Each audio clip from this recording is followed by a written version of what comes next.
ओम शांति। श्रीमद् भगवत गीता के 16वें अध्याय में दैवी संपदा और आसुरी संपदा से युक्त मनुष्य के लक्षणों की चर्चा है। दैवी संपदा की चर्चा हम कर चुके हैं। अब हम शुरू कर रहे हैं आसुरी संपदा वालों के दुर्गुणों की चर्चा, और उनको सुनकर आप महसूस करेंगे, आप इस सत्य को नकार नहीं सकेंगे कि आज इस संसार में आसुरी संपदा वालों का ही बोलबाला है, उनकी ही संख्या अत्यधिक है। इससे आप ये महसूस करेंगे ये धर्म ग्लानि का समय भी है, पाप की भी अति है। जो महाभारत में, रामायण में दिखाई गई हैं बातें, वो सब अब हो रही हैं कि धरती परेशान होकर ब्रह्मा के पास पहुंचती है, मैं पाप के बोझ से दबी जा रही हूं और सहन नहीं हो सकता, अब कुछ करो। तो आसुरी संपदा वाले क्रूर कर्मी होते हैं, व्यर्थ सिद्धांतों को लेकर संसार में विचरण करते हैं, असत्य भाषण करते हैं, यानी झूठी झूठ बोलते हैं, शुद्धि बिल्कुल नहीं है उनके पास। क्रोध, दंभ, अभिमान, अहंकार, इनसे दबे हुए हैं वो लोग, इनसे भरे हुए हैं वो लोग। वो ऐसा ही मानते हैं कि संसार में काम वासना ही सब कुछ है, उसी से संसार चल रहा है, सेक्स लस्ट। इसके अलावा ईश्वर आदि कोई संसार को चलाने वाला नहीं है। इसी में सबसे ज्यादा सुख है, यही जीवन है। आज बस पहले इतनी बातों पर हम चर्चा करेंगे, दूसरी बहुत सारी बातें हैं उनको दोबारा लेते हैं। आज संसार में आप मनुष्यों की मनोवृत्ति पर नजर दौड़ाएं। अच्छे लोगों की संख्या तो शायद 1% ही रह गई है, बाकी आसुरी संपदा से युक्त लोग जीवन जी रहे हैं संसार में। इससे पाप ही पाप पनप रहा है, इससे समस्याएं पनप रही हैं।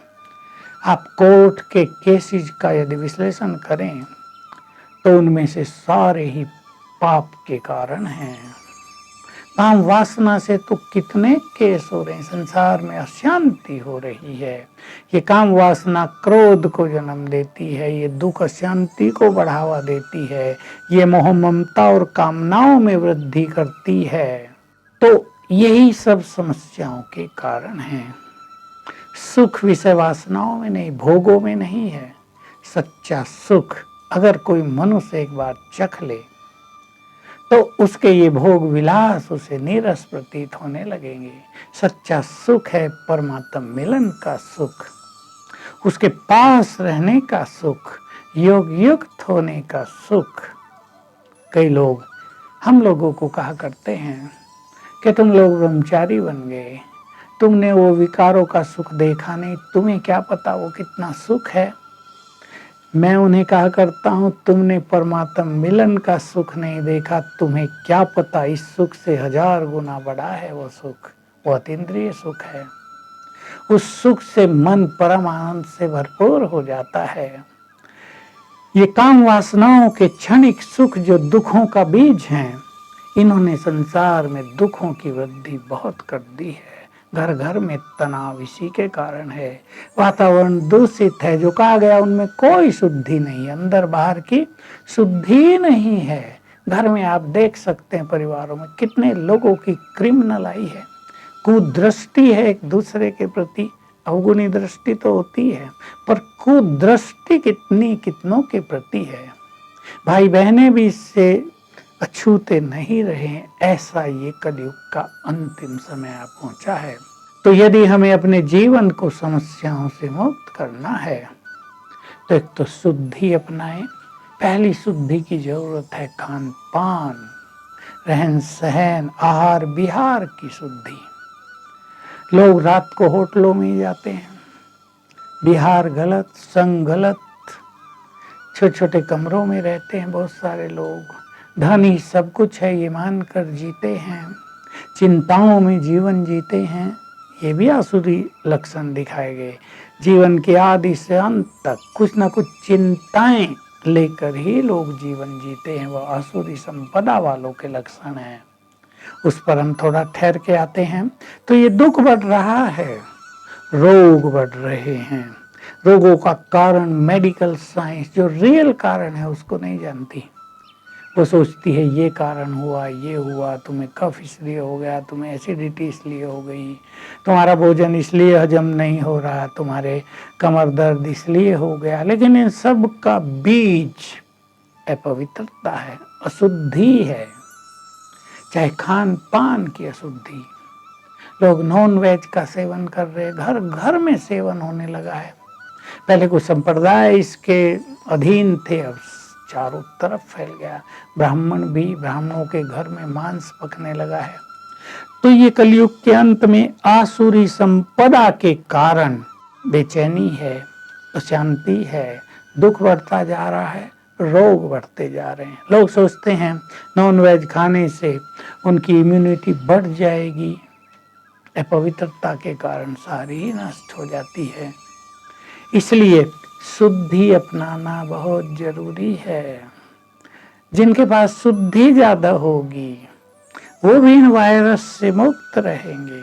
जिनके पास शुद्धि बहुत होगी उनकी भी इम्यून पावर बहुत अच्छी होगी, उनके जीवन में सुख शांति होगी। वो छोटी मोटी बातों पे झगड़ेंगे नहीं, बल्कि सहन कर लेंगे, खुशी से सहन करेंगे। तो जो झगड़े चल रहे, जो मनमुटाव चल रहे, जो संपदा के बंटवारे पे कोर्ट केसेज हो रहे हैं भाई भाइयों के, जो एक दूसरे में लोभ लालच बढ़ता जा रहा है, ये सब काम वासना की देन है। तो भगवान ने तो ऑर्डिनेंस ही निकाल दिया। गीता में भी वो ऑर्डिनेंस है, काम महाशत्रु है, इसको जीतो। इसको जीतने से ही तुम जगत जीत बन सकोगे, इसको जीतने से ही तुम स्वयं पर जीत हासिल कर सकोगे। कर्मों की बात हम बार बार करते आ रहे हैं। सबसे बुरा कर्म तो ये कुदृष्टि है। सोचो अगर भाई की कुदृष्टि बहन के ऊपर बुरी हो जाए तो इससे बड़ा पाप हमारी भारतीय सभ्यता में और क्या माना जाता है।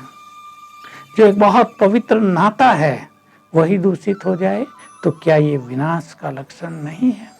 क्या ये विनाश की समीपता के चिन्ह नहीं है?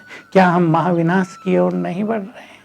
लोग तो सोचते हैं विश्व युद्ध न हो जाए, कहीं ये देश उस पर आक्रमण न कर दे, जैसी परिस्थिति बनती जा रही है, कहीं ये ना हो जाए, वो ना हो जाए। लेकिन कारण तो सबका ये पाप है ना।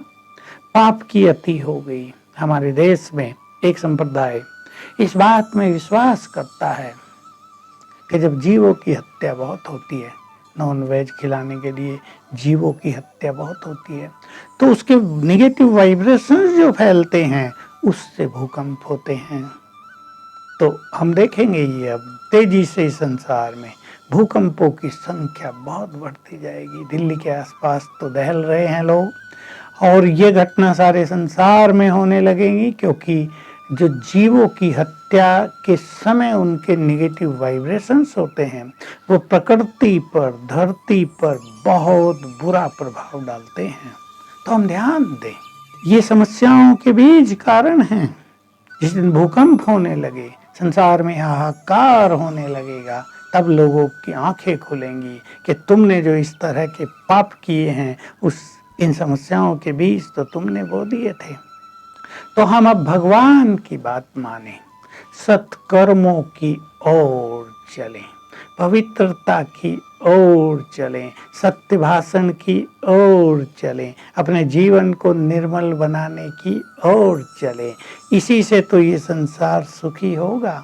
जो मानवीय मूल्य थे, जब से 100 साल पहले तक भी थे, जो हमारी नैतिक संपदा थी, उसको हम पुनः अर्जित करें, उस पर ध्यान दें। वो हमारी अपनी है, उसको जीवन में अपनाना हमारे लिए कठिन नहीं होगा। बस हम परमात्मा से जुड़ें, अपने रियल स्वरूप को, अपनी इनर प्योरिटी को पहचानें, तो वो सभी नैतिक मूल्य हमारे जीवन में आचरण में आने लगेंगे और हम अनेक समस्याओं से मुक्त होकर इस आसुरी संपदा के जो लक्षण हैं इनसे भी ऊपर उठकर दैवी संपदा में शामिल हो जाएंगे। ओम शांति।